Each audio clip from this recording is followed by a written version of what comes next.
pemilu peserta pilkada ini tidak mewakili aspirasi kami.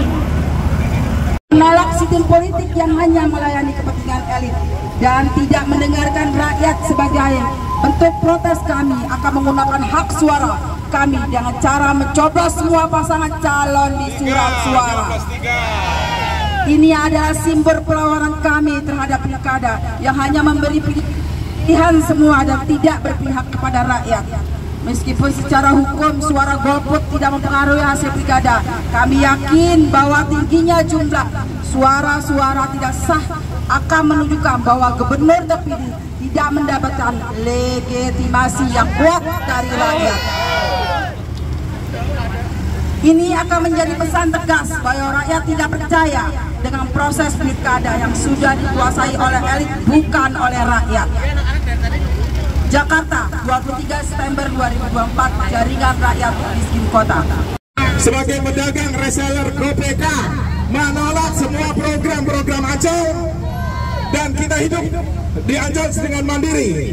Dan kami warga Pademangan, sebagian ada warga yang lain dari itu, menolak semua paslon yang ada di tiga ini, dan kita bertindak sebagai golput.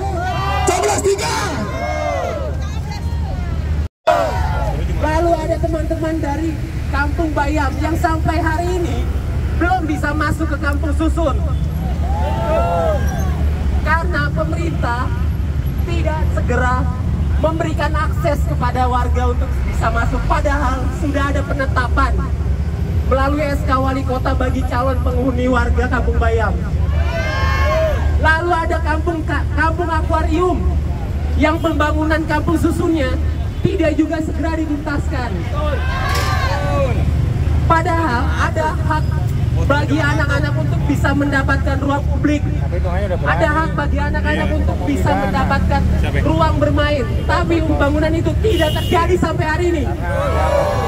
Nah sekarang saya akan memberikan kesempatan bagi warga, bagi teman-teman yang tadi sudah disampaikan.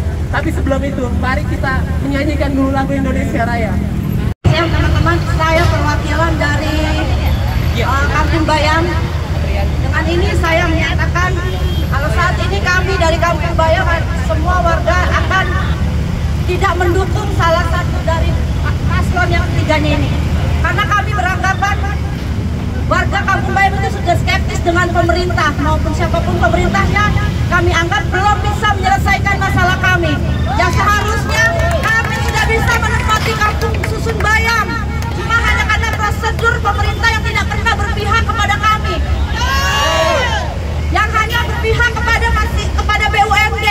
Hak kami pun ketika kami melakukan menanyakan hak kami tidak pernah. Yang ada ditanyakan adalah hak-haknya dan dari Jakpro maupun dari Pemprov.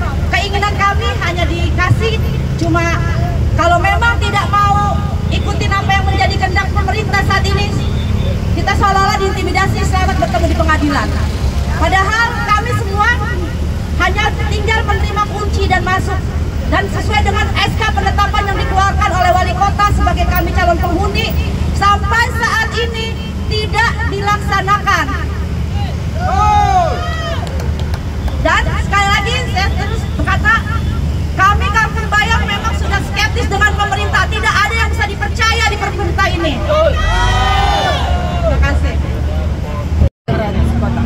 Untuk hari ini boleh disebutkan lagi mungkin Hari ini kita adalah aspirasi kekecewaan masyarakat Miskin Kota atau masyarakat Jakarta yang pilkada tahun ini tidak memihak kepada rakyat, tidak mewakili aspirasi rakyat, terutama di Jakarta. Banyak kampung-kampung kami yang belum menyelesaikan masalahnya, maka kami tahun ini adalah golput.